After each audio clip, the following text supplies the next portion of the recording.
Hello guys, this is Avcoor and this is an important video about the PvP tier list. The reason why I didn't create my own is when I went into tier list maker, certain characters were missing, such as Richard, such as Michael, and I didn't think it would be accurate if I didn't put these two characters into the roster because Richard is actually making an impact in PvP as he has regained momentum as a character. So let's look at the update and see what the people at GameKey are saying. There's still 18 days left in the second season, and the two new characters are the two rookies. Waterbow, which is Coil, and Fire Dragon, which is Electo, have had a huge impact on the ladder environment at the end of the season. The strength of Fire Dragon makes it difficult for the traditional Stronghorn Dark Milk. When they talk about milk on these translations, they're actually talking about healer, and they're actually talking about this character because she was important because of the meta that was the predecessor uh, to this. She was absolutely necessary because she blocked debuffs. But because of Fire Dragon, she actually lays out field damage. Where if you're stuck on her fire field, you take fixed damage, and if you move across it, you take fixed damage. So every time you end your turn, you're literally losing health. So she she is no longer as valuable as she used to be, even though she's still average. So that's what they're talking about. Traditional Stronghorn milk, traditional Stronghorn dark milk, the dark healer, light bow, and empty cicada. Empty cicada is actually seminar. This is her name in Asia for whatever reason, and she was really popular. But the fact that she is strongest when she's moving around, because when she does her mark of killing, she actually sacks a turn. But if you stand on fire terrain that she produces, she's taking damage. And if she attacks a unit, that's two turns. So she's half of her HP is gone. So that's why you see her right here, where she was literally right here and right here. Like she was going, she's still looking pretty good, but she was actually in rank three, so she was right here.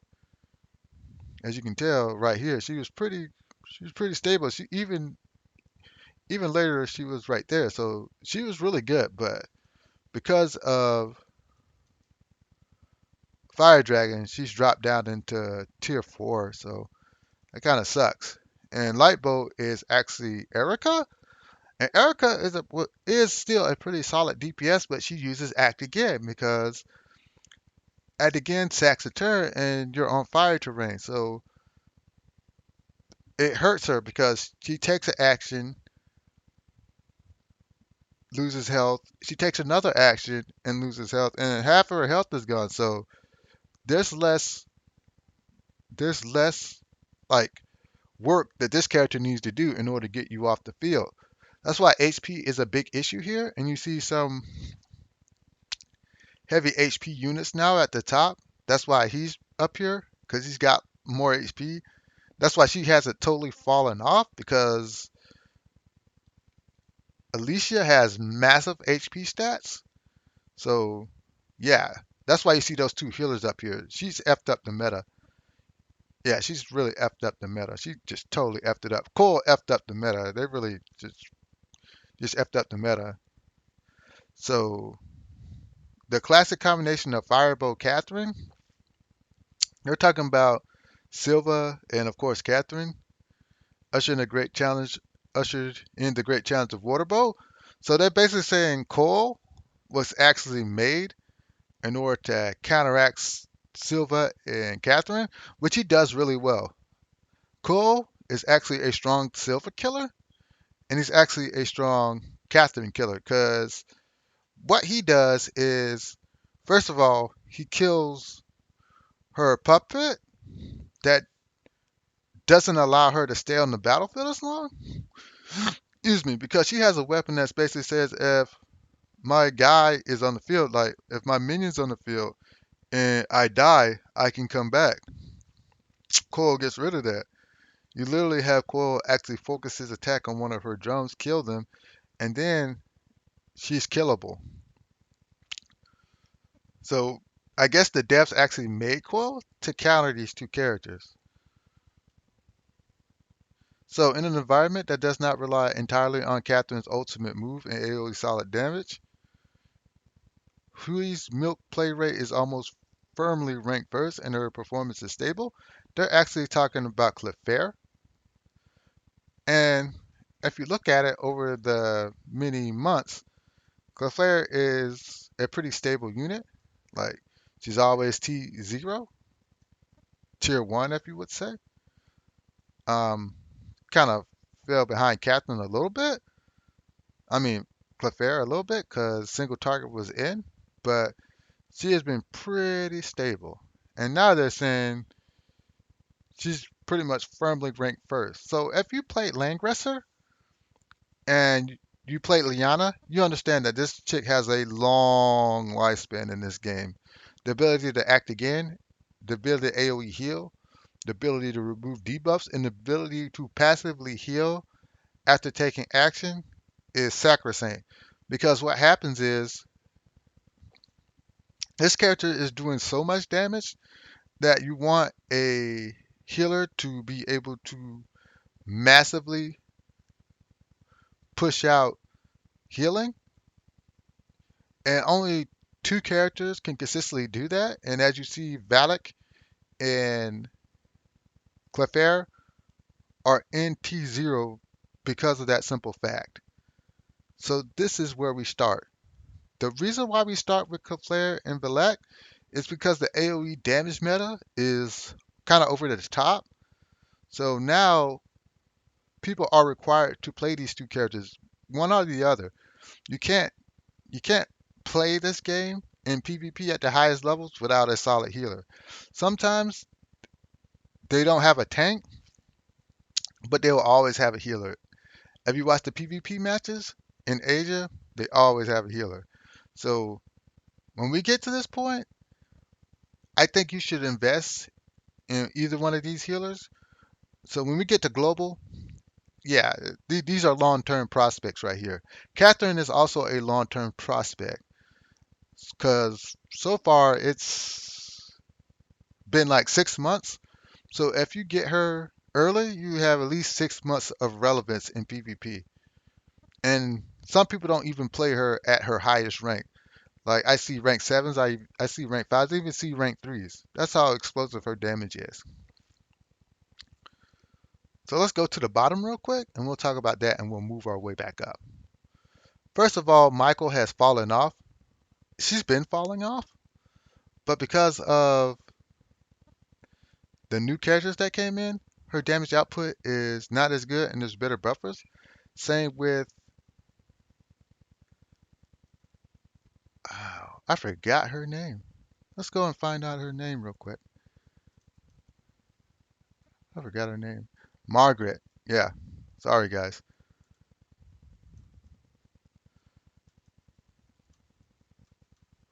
Marguerite. Marguerite was supposed to be like a serious character, but she's not because her damage output is good, but her mobility is bad. And other characters like her actually improve mobility and offer better supports. She's still good,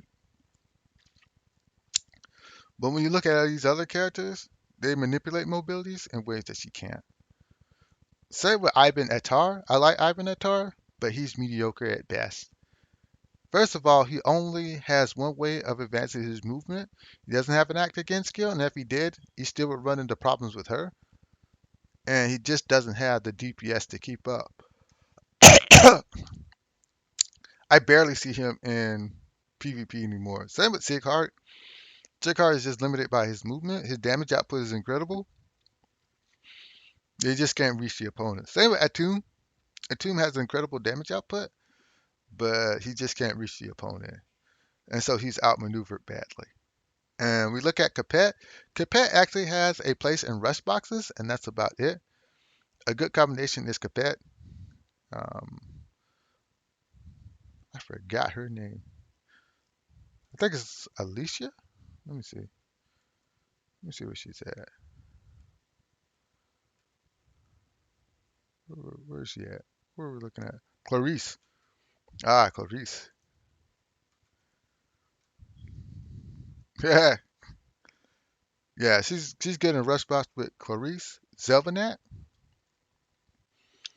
because she breaks the team apart, and these two can clean up. So she has a place. It's just not as prevalent as other units. Kabir is good in PvE content. The only value he has in PvP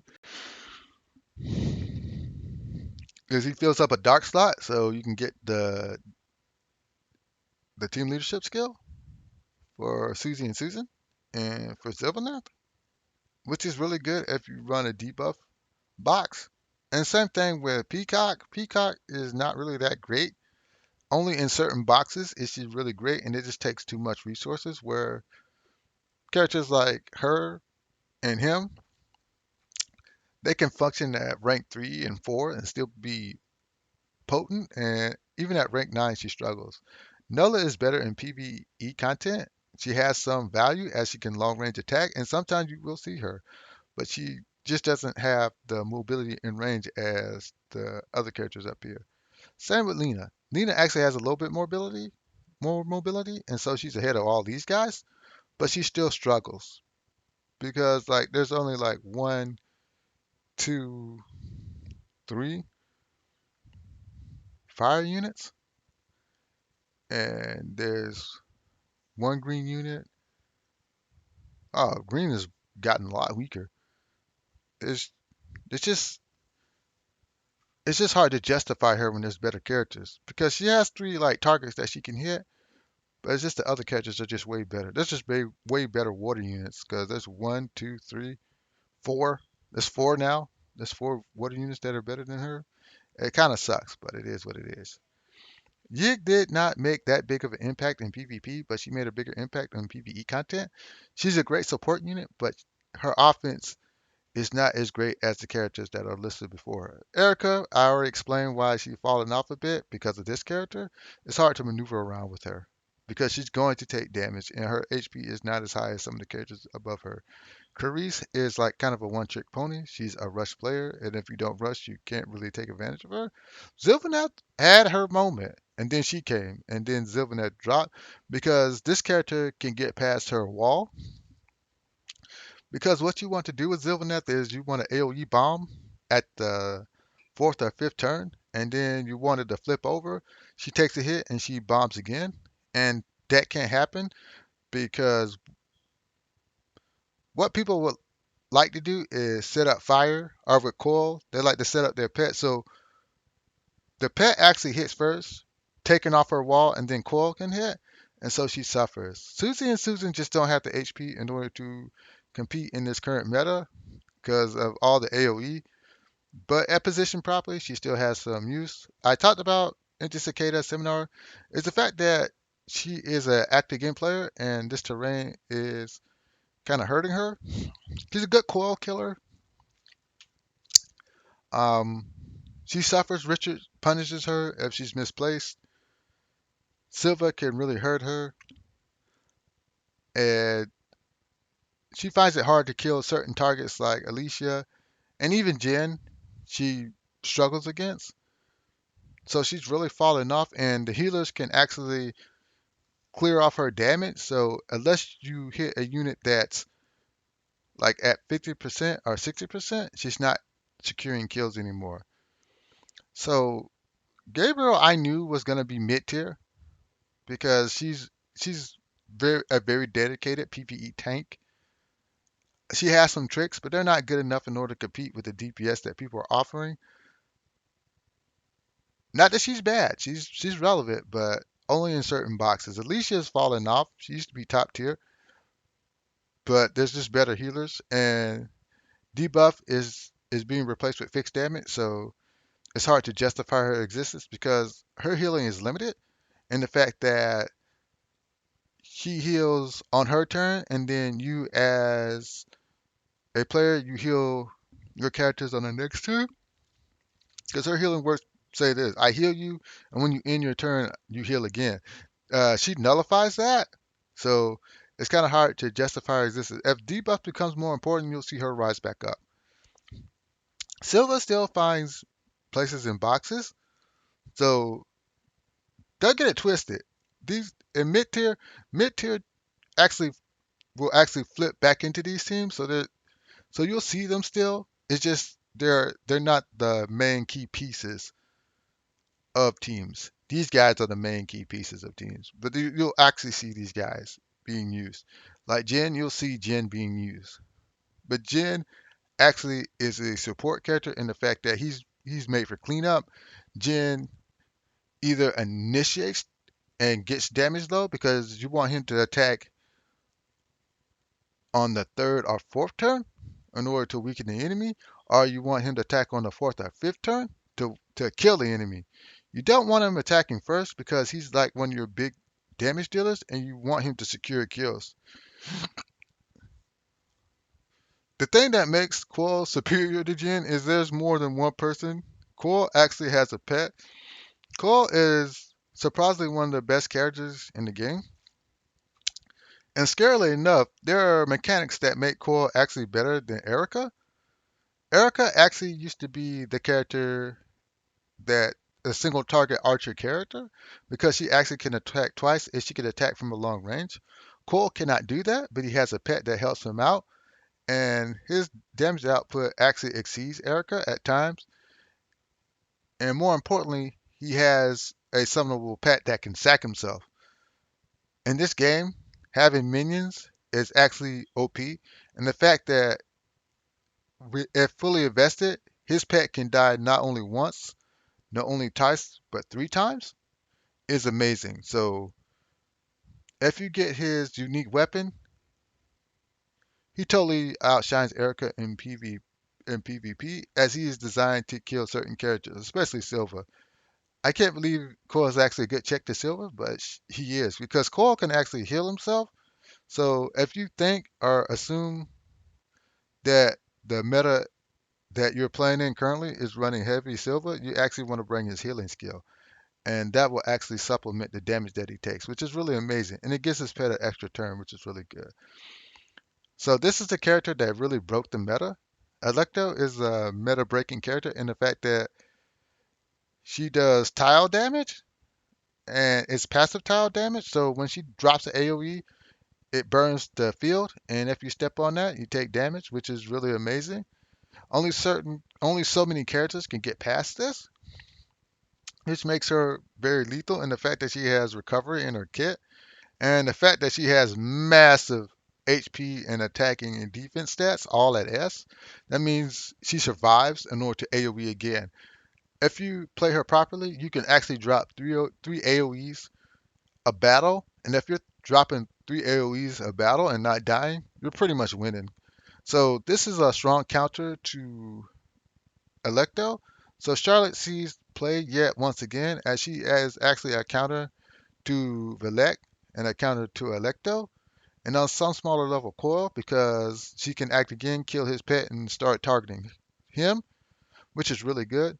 So Charlotte still maintains her dominance as the strongest physical DPS in the game, as you can see. Like the rest of these characters are not warriors. None of these guys are warriors. She's a warrior, but somehow, some way, Charlotte's still ahead of her, and that's because she can act again and she can attack twice. So and she actually has a revive. The reason why this is important is sometimes, believe it or not, Electo can actually kill Charlotte with fixed damage, and because Charlotte can actually live that fixed damage, she actually creates opportunities where she can survive and kill characters which she shouldn't. That's why these two characters become more important as they can provide her passive healing that allows her to get past the burn damage that she deals. So Catch is still a relevant PvP tank along with Richard, and you'll see that for the most part she's fluctuating, right? She was at 4, she's down here, and then when you look at this version, she's down here, and you see this version, she's up, and you see the original where they started, she was second tier. There's many reasons for that, and One of the main reasons was fixed damage was causing Catch a bad day. This character was really weakening Catch as the fact that she can attack from a distance, drop AoEs, and weaken Catch. And Richard is always a problem for Catch as he's a strong damage dealer when he faces an element he's strong against. But Catch has come back into importance because of this character, because Catch can actually limit movement and lower guard. Catch actually benefits most of the characters on this list, as she is one of the strongest support tanks in the game. Not only is she limiting movement, taking away guard, but she's also lowering damage. So what you want to do in these type of situations is you actually want Catch near all these characters, even if they're your enemy, because not only will she limit their movement, not only will she limit their damage, but she also can protect other people. Unless she's going against another person named Catch, who is a blue tank, she'll always be the more dominant defender, and that wins you games. Richard was always meant and made for PvP. For some reason, Richard goes down, he goes up, but he never falls into the T4 category. And there's a couple of reasons why that is. First of all, Richard is a dedicated, dedicated stun unit. He can consistently get stuns if you position properly, and stuns win games. The fact that he passively has stun in his overall kit, the fact that if you scrunch up too many units against a tank, which is these two characters, he actually stuns them and takes them out of the game. That's why when you see Catherine and these other guys, they're always positioned away from the tank, so Richard cannot prey upon them. Richard actually can slay him pretty easily. Richard struggles with her, of course, but this character, and this character are all water, and Richard counters them heavily. So yeah, I'm looking forward to getting Richard because I think he's an excellent unit, and he's excellent in PvP, obviously. So we look at Catherine. Catherine is one of those characters who just refuses to go away. She refuses to disappear as the meta changes around her, but she does not change her position. If you look at it, she remains dominant in pretty much most of these. Like only here we see her like fall down, and I just don't think this is that accurate. But I think this is the single target meta because I these two characters are low, so I don't really consider that one. And I just don't think I think they were in an experimental stage because they just didn't really know. Because this is at the beginning of the game, so they were slowly figuring things out. And I think for the most part, until they break the meta again, until they really just break it, she's gonna stay top tier. Valak is interesting as, like I said, I think they were just figuring out the game, trying to understand what works and what doesn't work. But she remained pretty low. In fact, when we look at it, she was really low. Yeah, pretty low. But I think the reason for this is just my theory, is that because of the AoE meta, in fact, I actually talked about this a little earlier. Healing is becoming so important, and the thing about her healing is she comes with a healing passive that says before you attack, you heal. And I think, in my personal opinion, this is what sets her as a top tier healer. Because with Alicia, you heal after you attack. With her, you heal before you attack. And that's important because Charlotte would like to attack every turn, and sometimes Charlotte doesn't have the HP threshold in order to survive an engagement. With her, she'll always have that. Excuse me. Another character who does this really well is Clefairy, and I think this is why she's top tier. It's just the damage output of characters like Catherine, Charlotte, Electo. I forgot Coil, Jen, Silva, and Richard himself are so high that you just need healers in order to counteract that. So I just think that's where we're at in the meta. Because as you can tell, like survivability is more coveted than overall DPS, as the two top ranked characters are healers, and the third one is someone who can survive death. Both of these guys can cheat death, and two of these guys are tanks. So that's let me know where the meta's heading. But anyways, if you like my content, hit the like, share, subscribe button. I'll get back to you. Have a great day and goodbye.